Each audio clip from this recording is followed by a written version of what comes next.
오늘 우리는 여러 남성과 얽힌 복잡하고 더러운 관계로 인해 연예계를 얼룩지게 하고 나아가 타인의 가정을 파괴하며 파렴치한 행각을 벌인 여자 연예인 T.O.P.사에 대해 이야기해 보려 합니다.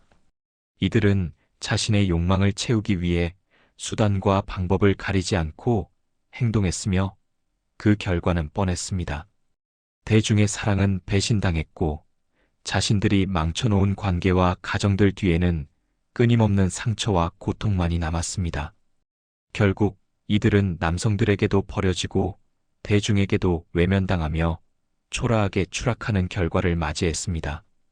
더 황당한 점은 대중의 비난과 경멸에도 불구하고 이들은 자신의 부끄러운 과거를 반성하기는커녕 오히려 당당하게 자신들의 화려한 관계를 자랑하며 이를 곳곳에서 떠벌리고 다닌다는 것입니다. 이런 모렴치한 태도는 대중의 분노를 더욱 키웠으며 그들이 연예계에 발을 붙이고 있는 것 자체가 한국 연예계의 품격을 훼손하는 일이 아닐 수 없습니다. 이처럼 비도덕적이고 치졸한 행동을 일삼는 자들은 연예계는 물론 어디에도 설 자리가 없어야 합니다. 그들은 더 이상 대중의 사랑을 받을 자격도 세상의 관심을 받을 이유도 없는 존재들입니다. 4위는 서갑숙입니다. 서갑숙의 이야기는 그 자체로 스캔들과 충격으로 점철된 한 편의 드라마다. 그녀는 21관계라는 기상천외한 성적 관계를 즐겼던 사실로 논란의 중심에 서게 되었으며 이로 인해 대중은 그녀에게 경악과 실망을 동시에 안겨주었다. 그녀가 세상을 발칵 뒤집은 사건은 바로 그녀의 자서전 출간이었다. 이 책은 단순히 개인적인 이야기의 집합이 아니라 충격적이고 대담한 고백서였다. 불륜에 관한 이야기가 책 내용 중 가장 순한 맛으로 여겨질 정도라니 대체 얼마나 더 충격적일 수 있겠는가? 책은 남성과 여성을 넘나드는 그녀의 관계를 적나라하게 묘사했으며 한 남성과 동성 친구와 동시에 벌인 9시간 동안의 행위를 서슴지 않고 기술했다. 이 정도의 내용이라면 독자가 받은 충격은 당시나 지금이나 동일할 것이다. 책은 출간과 동시에 베스트셀러로 등극하며 무려 140만 부 이상의 판매고를 기록했으나 이는 곧 그녀의 방송 생활을 끝내는 도화선이 되었다. 대중의 비난과 질타가 쏟아졌고 그녀는 방송국에서 퇴출당해야 했다. 게다가 책 출간 시점과 배우 노영국과의 이혼이 겹치며 그녀의 선택에 대해 논란이 끊이지 않았다. 이혼 사실을 부인하려 애썼지만 시기상 우연이라고 하기에는 지나치게 겹쳐 있었다. 8년이 지나 그녀는 자신의 선택을 후회한다고 밝혔으나 그 말이 진정성이 있는지는 의문이다. 그녀는 이를 두고 다시 돌아간다면 그런 일을 하지 않았을 것이라며 과거를 자책했지만 과연 그 당시의 출간이 용기 있는 도전이었는지 아니면 단순히 무모한 결정이었는지는 여전히 논란거리다. 서갑숙은 1988년 노영국과 결혼했으나 1997년 이혼했다. 그러나 이혼 과정에서 두 딸은 어머니와 살기를 거부하고 아버지와 시어머니를 선택했다. 심지어 그녀는 양육권을 포기하며 자녀들마저 등졌다. 노영국은 이후 의상 디자이너와 재혼했지만 2023년 심장마비로 세상을 떠났다. 일각에서는 서갑숙의 자서전 출간 이후 그가 겪었던 심적 고통이 건강 악화의 원인이 되었다는 말까지 나오고 있다. 현재 서갑숙은 새로운 연애 없이 지내고 있으며 과거 자서전에서 언급했던 M과의 관계도 종결되었다고 한다. 방송 활동 중단 이후 그녀는 갑상선 기능 항진증을 앓으며 고통스러운 시간을 보냈다. 그녀는 지난 20년간의 고통을 생각하면 숨이 막힐 지경이라며 자신의 삶을 토로했지만 이는 대중의 공감을 얻지 못했다. 방송계에서 쫓겨난 뒤 성인 방송국과 영화사에서 출연 제안을 받기도 했으나 이는 주류 방송 복귀의 대안이 될 수 없었다.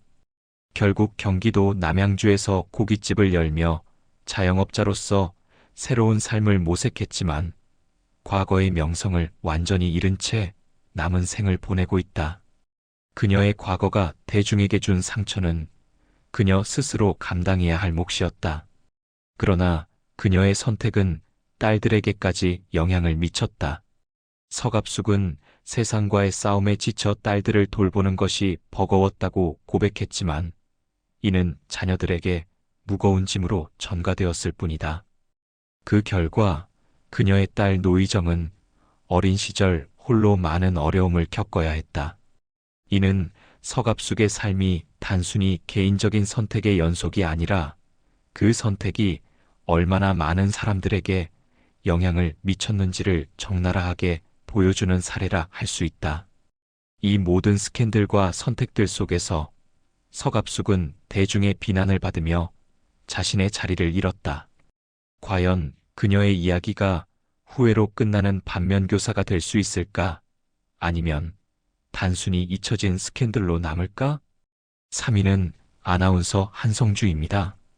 1994년 미스코리아 진으로 선발되어 한 시대의 아름다움을 대표했던 아나운서 한성주. 그러나 그녀는 충격적인 사생활 스캔들로 인해 결국 은둔 생활에 들어갔다.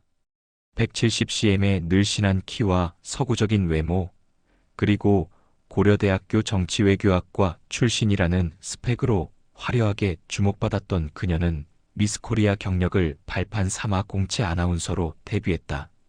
덕분에 방송계에서는 미녀 아나운서라는 타이틀을 달고 높은 인기를 누렸다. 그러나 그 모든 화려함은 한순간에 무너졌다. 1999년 애경그룹의 아들 최승석과 결혼하며 재벌가 며느리가 되는 듯 했지만 이 결혼은 겨우 10개월 만에 이혼으로 마무리되었다. 한성주는 곧바로 방송에 복귀했지만 그녀의 인생은 더 큰 나락으로 떨어졌다. 2011년 그녀의 사생활 비디오 유출 사건으로 방송계에서 완전히 사라졌다.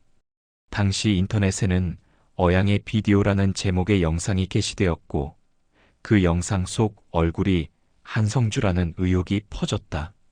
이에 그녀는 블로거를 허위사실 유포로 고소했지만 블로거는 더 많은 영상을 공개하며 사건은 그녀의 전 연인 크리스토퍼가 유포자라는 충격적인 사실로 번졌다. 크리스토퍼는 한성주와 그녀의 가족이 교제를 비밀로 하라고 협박했으며 자신이 감금과 폭행을 당했다고 주장했다.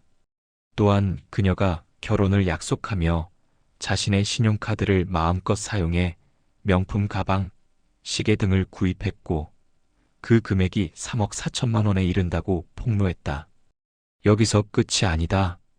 익명의 제보자는 한성주의 과거를 폭로하며 사건을 더욱 복잡하게 만들었다.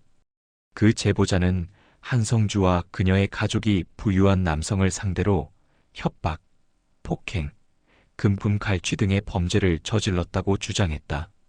제보자는 피해자의 전 부인으로 밝혀졌으며 언론 인터뷰를 통해 그녀와 그녀의 가족이 13년간 수십억 원에 달하는 재산을 갈취했다고 말했다. 피해자는 주로 연예계 거물, 고위 공무원 등 사회적으로 지위가 높은 인물들이었다. 그녀와 그녀의 가족은 임신과 낙태를 반복하며 부동산까지 갈취했다는 혐의를 받고 있다. 한성주는 크리스토퍼의 주장을 반박했지만 제보된 메일에는 그녀의 지난 10년간 행적이 구체적으로 기록되어 있었다.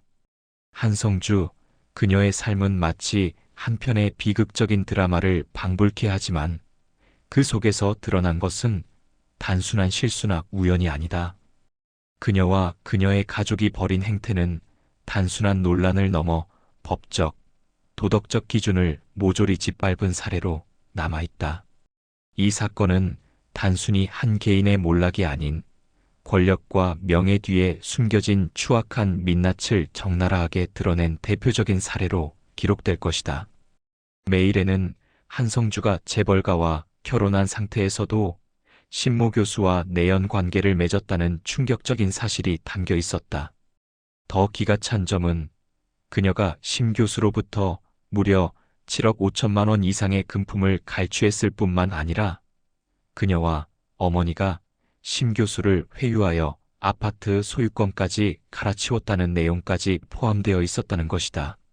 사건 관련 법원 사건 번호와 그녀 가족의 배경까지 세세히 기술된 메일은 이러한 주장에 신빙성을 더하며 사람들의 관심을 끌었다.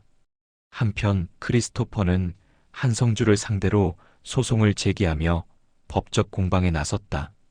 이에 질세라 한성주는 미국에서 제인도라는 익명으로 비밀 소송을 진행하며 자신을 방어했다. 한국 재판에서는 간신히 승소했지만 미국 재판에서는 패소하며 결과는 엇갈렸다.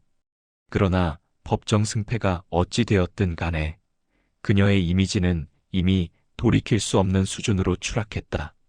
이후 한성주는 모습을 감추고 은둔 생활을 이어갔다.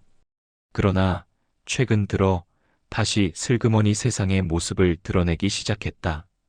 그녀는 책을 출간하며 작가로 변신하는 척했고 고려대학교 치어리더로 등장하며 마치 아무 일 없었던 듯한 태도를 보였다. 과거의 악몽 같은 사건들은 잊으라는 듯한 행동이지만 사람들은 과연 그녀의 이런 부활을 진심으로 받아들일 수 있을까? 재벌가와의 결혼, 금품 갈취, 내연 관계, 법적 공방까지 모든 것이 하나의 거대한 연극처럼 느껴진다. 한성주의 책과 치어리더 활동이 그녀를 재평가받게 하기보다는 오히려 그 추락한 명성을 더욱 비웃게 할 뿐이다. 2위는 배우 황수정입니다. 한때 며느리감 1순위로 손꼽히며 단아한 이미지로 대중의 사랑을 받았던 황수정. 그러나 그녀는 자신을 향한 기대와는 정반대의 충격적인 사건으로 그 사랑을 단숨에 배신했다. 국민 드라마 허준에서 예진아 씨 역할로 대한민국 남성들의 이상형으로 떠오르며 톱스타로 자리 잡았던 그녀는 2001년 11월 약물 투약 혐의로 체포되며 대중에게 커다란 충격을 안겼다. 이미지는 단아했지만 행동은 단아함과는 거리가 멀었다. 당시 경찰은 서울 역삼동 강모 씨의 집을 급습해 약물을 술에 섞어 복용한 그녀를 납체 상태로 발견했다고 한다. 이 장면 하나만으로도 그녀의 단아함은 산산조각이 났다. 그녀는 자신이 복용한 약물이 단순한 약이라고 주장했으나 그 약물이 홍분제라는 사실이 밝혀지며 논란은 걷잡을 수 없이 커졌다. 이 약물은 도킹 중 쾌감을 극대화하기 위해 사용되는 것으로 드러나 대중은 이게 진짜 예진아 씨 맞냐며 경악했다. 게다가 함께 약물을 복용한 남성이 기혼자라는 사실까지 밝혀지며 황수정은 간통 혐의로 추가 기소되었다. 경찰 조사에서 강 씨는 황수정과는 7번밖에 만나지 않았고 그날은 단순히 비디오를 보다가 심심해서 약물을 사용했을 뿐이라고 진술했다. 대중은 이 진술을 듣고 단아한 이미지로 국민을 완벽히 속였다며 황수정을 향한 배신감을 여과 없이 쏟아냈다. 사실 그녀의 구설수는 이 사건 이전부터 꾸준히 이어져 왔다.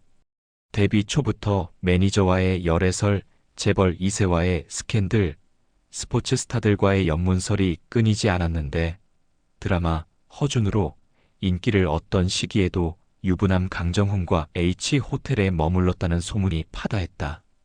강정훈은 강남 나이트클럽을 운영하던 재력가 집안의 아들로 황수정과 한 모임에서 만나 연인 관계로 발전했다.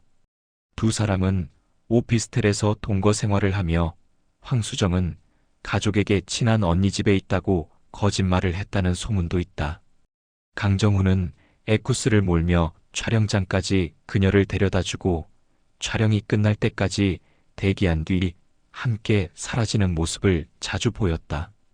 더 놀라운 점은 강정훈이 유부남임을 알면서도 황수정은 오빠와 결혼하고 싶다는 발언을 했다는 것이다. 강정훈 역시 친구들 앞에서 황수정과 결혼하고 싶다고 떠벌리며 둘의 관계는 공공연한 비밀이었다. 이 와중에 황수정의 이모는 수정이는 집에 오면 음악을 듣고 강아지와 노는 게 전부였다. 술도 잘 못 마시는 아이가 이런 일을 했다는 게 믿기지 않는다고 안타까움을 표했다. 그러나 대중은 이런 변명에 눈길조차 주지 않았다. 보석으로 풀려난 뒤에도 황수정은 강정훈과의 만남을 이어갔으며 이후 봉사활동에 참여하는 모습으로 이미지 회복을 시도했지만 실패했다. 불륜과 약물 스캔들로 인해 중장년층의 사랑을 잃은 그녀는 결국 대중의 기억 속에서 잊혀져 갔다. 2012년 허준이 해외에서 큰 인기를 끌며 한류 드라마로 자리 잡았지만 황수정은 스스로 한류 스타가 될 기회를 내던져 버렸다. 이후 그녀는 몇 차례 복귀를 시도했으나 매번 대중의 냉소적인 반응에 가로막혔다. 현재는 연예계를 완전히 떠나 조용히 살고 있다고 전해진다. 그녀의 이야기는 단순한 논란을 넘어 한 인물이 어떻게 자신의 성공과 이미지를 스스로 망가뜨릴 수 있는지를 보여주는 교훈적인 사례로 남아있다. 단아함이란 겉모습이 아니라 행동에서 나오는 것임을 그녀는 결코 이해하지 못한 듯하다. 1위는 전 아나운서 최영아입니다. 한때 기상캐스터로 대중의 사랑을 받았던 최영아는 취집에 성공하며 짧은 4년의 방송 생활을 스스로 종결지었다. 그러나 그녀의 성공 신화는 오래가지 못했다. 삼원가든 회장의 아들 SG다인필 박영식 대표와의 결혼으로 호화로운 삶에 발을 들인 최영아는 남편조차 감당할 수 없는 사치와 소비로 결국 파탄을 맞았다. 연매출 400억 원을 자랑하는 집안이 그녀의 소비 습관을 감당하지 못했다는 점은 그녀의 소비가 단순한 과소비가 아니라 거의 파괴적이었다는 것을 보여준다. 남편은 결국 이혼을 요구했지만 최영아는 협상에서 자신이 유리한 조건을 챙기겠다는 태도로 소송을 질질 끌었다. 그러나 그녀의 두 얼굴은 남편이 발견한 CCTV 영상으로 만천하에 드러났다. 거실 소파에서 3명의 남성과 부적절한 관계를 맺는 그녀의 모습이 고스란히 녹화되어 있었던 것이다.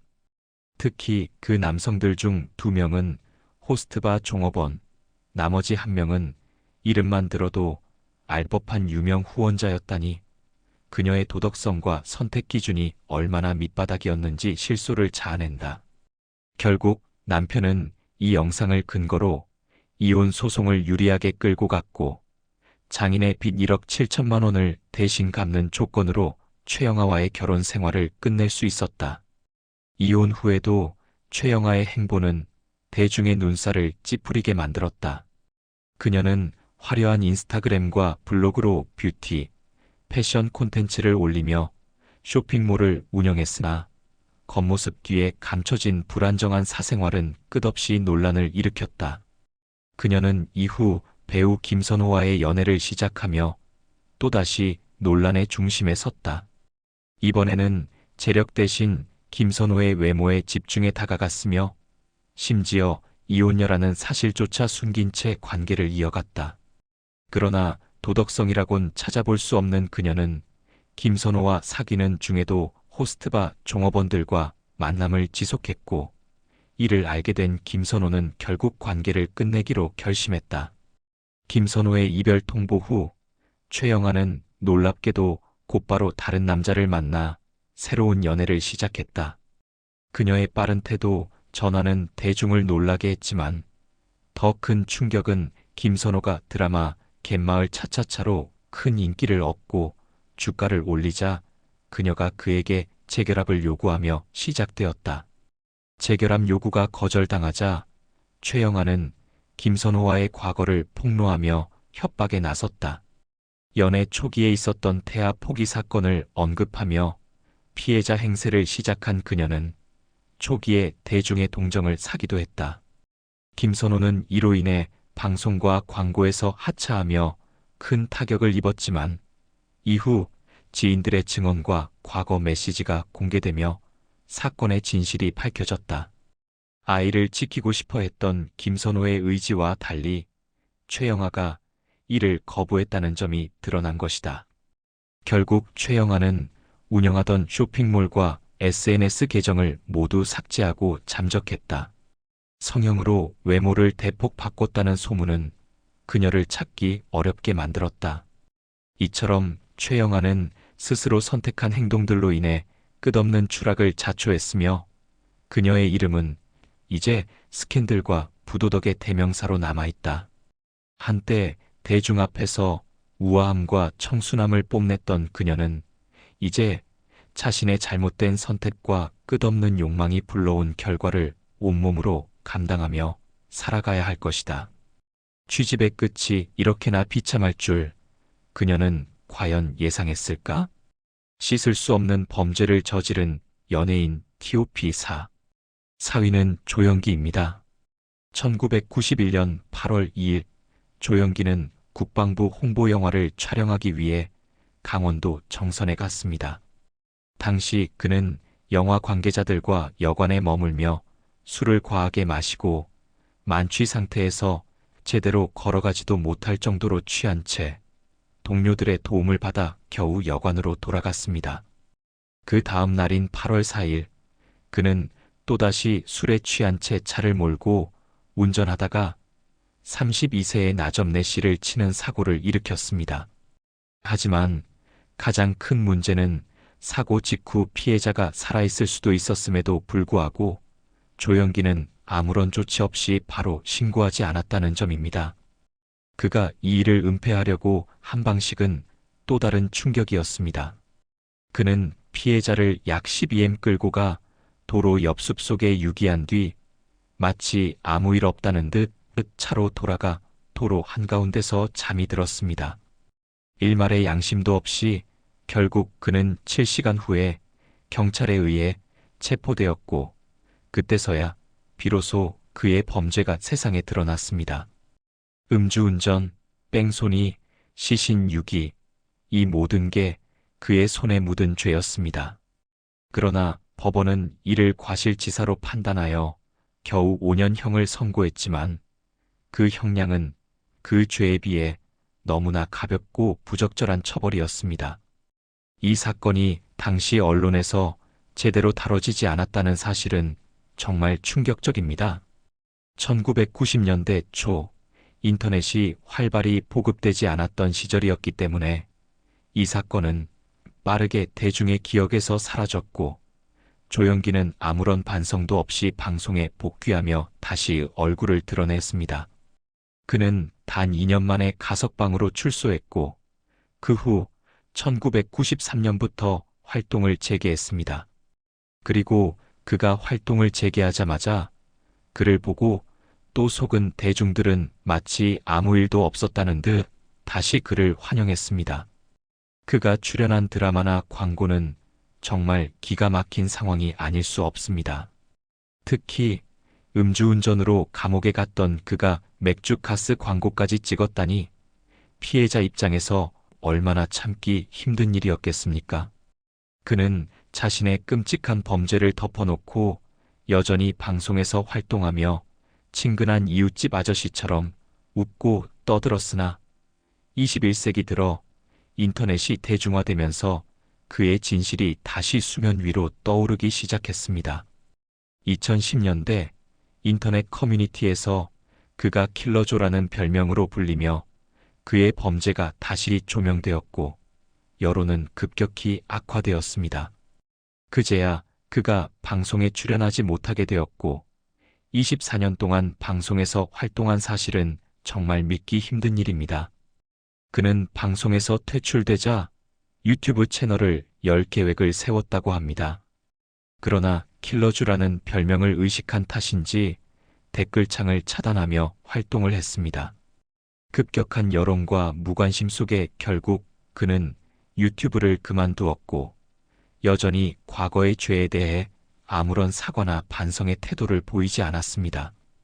그리고 여전히 그에 대한 소문은 미국에서 살고 있다는 이야기가 돌았지만 2023년 4월에는 한국에 살고 있다는 사실이 확인되었습니다. 이런 조영기의 뻔뻔함과 무감각함에 대중은 끝까지 속아 넘어갔던 것입니다. 그가 20년이 넘도록 연예계에서 잘 살아갈 수 있었던 이유는 무엇일까요?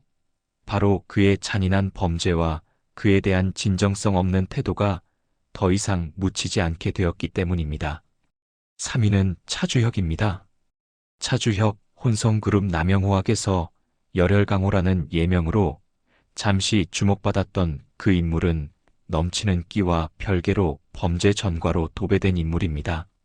서초구 잠원동에서 그에 대한 악명이 자자했다고 하는데 이 정도면 그가 지역 내에서 스타가 아닌 악명 높은 인물로 잘 알려져 있었던 게 더 이상할 정도입니다. 어린 시절부터 그는 미성년자 일진으로 활동하며 학교 폭력에 가담했으며 그뿐만 아니라 강간을 포함한 여러 범죄를 저지른 경력을 자랑했습니다.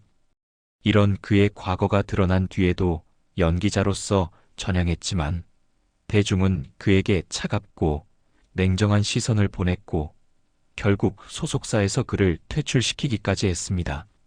이후 군 복무를 마친 뒤에는 한동안 잠잠한 듯 보였으나 2016년에는 캐나다로 케타민을 밀반출하려다 걸려들어 사건에 휘말렸습니다. 그리고 그게 끝이 아니었습니다. 그는 서울 내 여러 호텔과 리조트에서 마약을 투약하고 엑스터시, 대마초, 케타민 등을 지인들과 함께 즐기며 서울지방경찰청 국제범죄수사대에 입건되기까지 했습니다. 하지만 이 모든 사건들 중에서도 가장 충격적이었던 것은 그가 마약 수사를 받고 있는 와중에 음주운전을 하다 3명을 차로 들이받아 부상을 입힌 사건이었습니다. 그야말로 그가 저지른 범죄 목록에 이 사건까지 추가되었고 그 결과 그는 징역 1년 6개월을 선고받고 복역했습니다.